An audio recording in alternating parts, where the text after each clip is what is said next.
Hello students, welcome to Maths with Mahesh. So today I am discussing about JEE Mains. JEE Mains is next week. Yes, next week. And if your heart is racing right now, listen to me very carefully. This is not the time to panic. This is not the time to doubt yourself. This is the time to trust your preparation. You have studied for months, maybe years. One cannot erase your hard work. Revision may not be perfect, and that's okay. No one enters the exam hall fully perfect. Fear before the exam is normal. But letting your fear control you is a choice. Remember, the paper is from NCERT plus basics plus logics, not from your imagination. You have last few days, so remember, revise formula, practice PYQs, fix sleep, stay calm. No new books, no comparison, only smart revision and confidence. When you sit in exam hall, remember your parents' belief. Remember your late night struggles. Remember your dreams of IITs, NITs, and a better future. You are not weak. You are not late. You are not underprepared. You are ready to crack the exam. Walk into that exam hall with head high. Attempt smart. Stay calm. Trust yourself. JEE Mains is just an examination. But you are much bigger than that. All the best. Make yourself proud. And I am giving you one question in next slide, which has come in JEE Mains 2024. So let's solve that question. So hello students, ये एक नई series में आपके सामने start करने वाला हूँ. जो भी एस्पिरेंट्स अप्रैल के सेशन में जेई मेंस को अटेम्प्ट करने वाले हैं उनके लिए बहुत इंपॉर्टेंट है. वैसे तो नेक्स्ट वीक में सेशन 1 का एग्ज़ाम स्टार्ट होने वाला है. उसके लिए एग्ज़ाम सिटी आपको आपकी ईमेल पे आ गई है. कुछ ही दिनों में एडमिट कार्ड भी रिलीज़ हो जाएंगे. बट जो स्टूडेंट्स अप्रैल में सेशन 2 में जो है जेई मेंस को अटेम्प्ट करना चाहते हैं उनके लिए बहुत हेल्पफुल है, बहुत ही हेल्पफुल सीरीज़ है. और मैं यहाँ पर बहुत ही इंपॉर्टेंट क्वेश्चंस आपके पास डिस्कस करूंगा जो कि इस साल के एग्जाम में आपसे पूछे जा सकते हैं या इस टाइप के आपके ऊपर जो है क्वेश्चन आ सकते हैं. तो चलिए इस क्वेश्चन को स्टार्ट करते हैं. ये क्वेश्चन क्यों इंपॉर्टेंट है? बिकॉज +2 का मैट्रिसेस एक बहुत ही ज़्यादा इंपॉर्टेंट चैप्टर है और ईजी भी चैप्टर बोला जाता है बच्चों के द्वारा. तो यहाँ पर एक मैट्रिक्स आपके सामने गिवन है और 2 स्टेटमेंट दिए. आपको बताना है कौन सी स्टेटमेंट सही है, पहली सही है, दूसरी सही है, या दोनों सही है, या पहली गलत है, दूसरी गलत है. वो आपको ऑप्शंस ऐसे पता लग जाएगी इसको. और ये क्वेश्चन 2024 जेई मेंस का क्वेश्चन है, आप इसको चेक भी कर सकते हैं. और बहुत ही इजी क्वेश्चन है. ये इसलिए इंपॉर्टेंट है बिकॉज ये एनसीईआरटी बेस्ड है. ये जो सेकंड स्टेटमेंट है ये पूरी की पूरी एनसीईआरटी में गिवन है. और अगर कोई बच्चा इसको देखना चाहता है तो उसको आप देख सकते हैं वहां पर एक्सरसाइज में जाके. और फर्स्ट वाली स्टेटमेंट थोड़ी सी ट्रिकी है बट हम उसको सॉल्व करने की कोशिश करेंगे. तो चलिए स्टार्ट करते हैं इसका सोल्यूशन. तो सबसे पहले जो हम इसको सॉल्व करेंगे स्टेटमेंट 1 को देखेंगे. सो स्टेटमेंट 1 का मतलब है कि f ऑफ -x और fx, वो बोल रहा है कि f of -x is the inverse of fx. तो इसको कैसे प्रूव करेंगे? इसके लिए एक इंपॉर्टेंट फॉर्मूला है जो आपने याद रखना है. That is f of -x into fx is equal to i. Okay, तो हम पहले f ऑफ -x कैलकुलेट करेंगे. fx तो गिवन है और उन दोनों को मल्टीप्लाई करेंगे और वो अगर आइडेंटिटी मैट्रिक्स के इक्वल आ जाए तो पहली स्टेटमेंट बिल्कुल सही हो जाएगी. तो f ऑफ -x कैसे कैलकुलेट करेंगे? fx गिवन है, उसमें f ऑफ -x पुट करते हैं, x की जगह -x पुट करेंगे. तो सभी को पता है cos ऑफ -x कितना होता है? cos x. sin of -x कितना होता है? Minus sine x. ठीक है, सभी को पता है वो माइनस बाहर आ जाता है. ठीक है, और यहां पर ये 0 ऐसे ही रहेगा.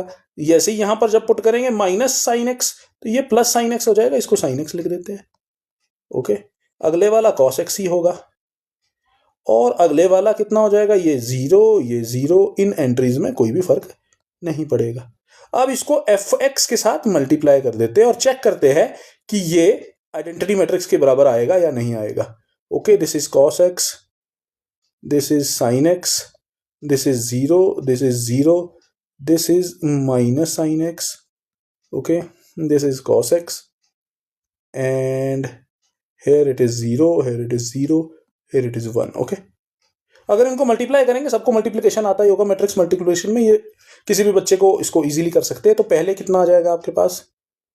cos square x plus sine square x. ठीक है, ये आपके पास फर्स्ट ऑप्शन आ जाए, एंट्री आ जाएगी इसकी। अगली वाली इस रो को सेकंड कॉलम के साथ मल्टीप्लाई करेंगे तो कितना आ जाएगा, cos x minus cos x sin x, okay, then plus sin x cos x, और लास्ट लिखने के तो वो वैसे ही 0 आ जाएगा, ओके। अगले वाला कितना आ जाएगा, वो आपके पास आ जाएगा 0, ओके। नेक्स्ट में यहाँ पे कितना आ जाएगा, minus sin x into cos x plus cos x into sin x, okay, ठीक है। ये देख लेना आपने एक बार, थोड़ा खुला खुला लिख देना है आपने। और अगले वाला कितना आ जाएगा, माइनस साइन स्क्वायर एक्स, ये प्लस हो जाएगा sine square x plus cos square x, okay, क्योंकि माइनस माइनस प्लस, ओके। और ये वाला आ जाएगा 0, ये भी 0 आएगा, ये भी 0 आएगा, और जब इसको मल्टीप्लाई करेंगे यहाँ 1 आ जाएगा। तो जब आप इसको सॉल्व करेंगे तो आपके पास क्या वैल्यू आ जाएगी, आपके पास आ जाएगा 1 0 0, हियर इट इज 0, यहाँ आ जाएगा 1 0 0 0 और 0। तो मैंने आपके पास क्या बोला था कि वो आइडेंटिटी मैट्रिक्स आना चाहिए, तो आ गया आपके पास आइडेंटिटी मैट्रिक्स, ठीक है।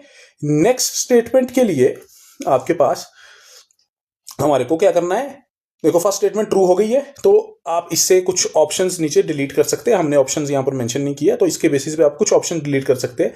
और अब सेकंड को भी चेक करना है मैंने, ट्रू है या नहीं है। वैसे तो ट्रू ही है वो, बट फिर भी चेक कर लेंगे, बिकॉज जिसने एनसीईआरटी को सॉल्व किया अच्छे से वो इसको डायरेक्टली क्या बोल देगा, this is true, okay. But फिर भी हम इसको चेक करते हैं, आपको एफ ऑफ वाई कैलकुलेट करना है, दोनों को मल्टीप्लाई करना है, और ये एक्स प्लस वाई इधर इस एक्सप्रेशन में पुट करना है, इस मैट्रिक्स में, तो उसके वो बराबर आ जाएगा, ठीक है। नेक्स्ट सीट में देख लेते हैं, cos x फर्स्ट मैट्रिक्स है cos x minus sine x, okay.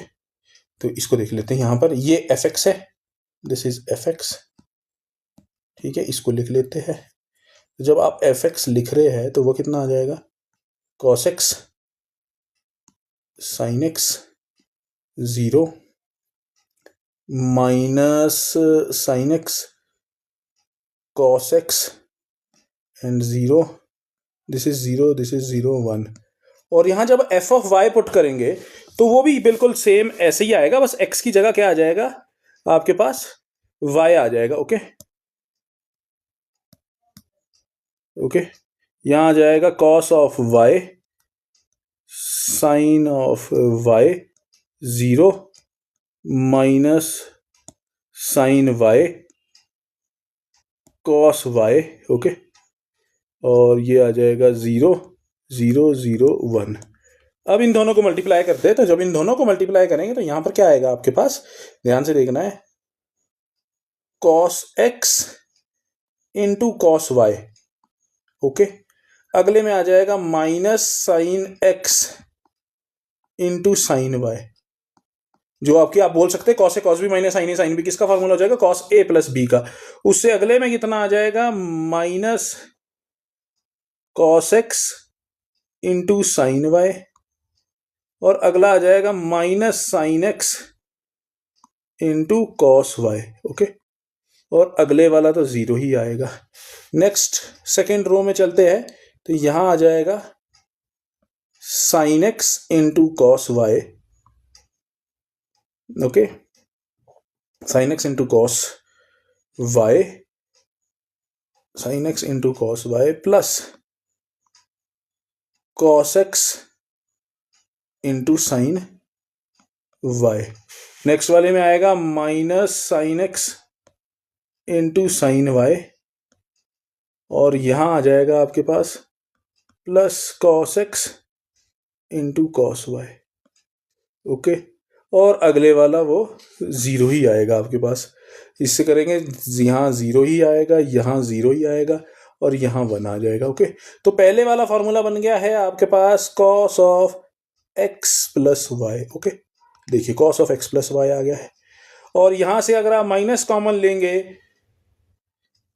ठीक है, अगर आप इसमें से माइनस कॉमन लेते हैं तो आपके पास क्या बन जाएगा, वो फॉर्मूला आपके पास फॉर्मूला बन जाएगा sine A cos B plus cos A sine B. तो वो किसका फॉर्मूला बन जाएगा, minus sine of x plus y. Okay, easy. ये 0, यहाँ पर साइन ए प्लस बी का फॉर्मूला बन जाएगा, sine of x plus y. Okay, अगले वाले में डायरेक्ट ही फॉर्मूला बन रहा है आपके पास, cos A cos B minus sine A sine B, ये कॉस ए प्लस बी का फॉर्मूला है। ओके, और ये 0 है, ये भी 0 है, ये भी 0 है, ये भी 0 है, जिसको कि हम बोल सकते हैं f of x plus y. ये आ गया जी आपके पास। तो स्टेटमेंट 1 भी ट्रू है और स्टेटमेंट सेकेंड भी ट्रू है। देखो, both the statement are true. तो ये आप अपना ऑप्शन लगा सकते हैं। ठीक है, देखिए कितना इजी क्वेश्चन है। सो बने रहिए मेरे साथ, please like share and comment, and thank you for watching this.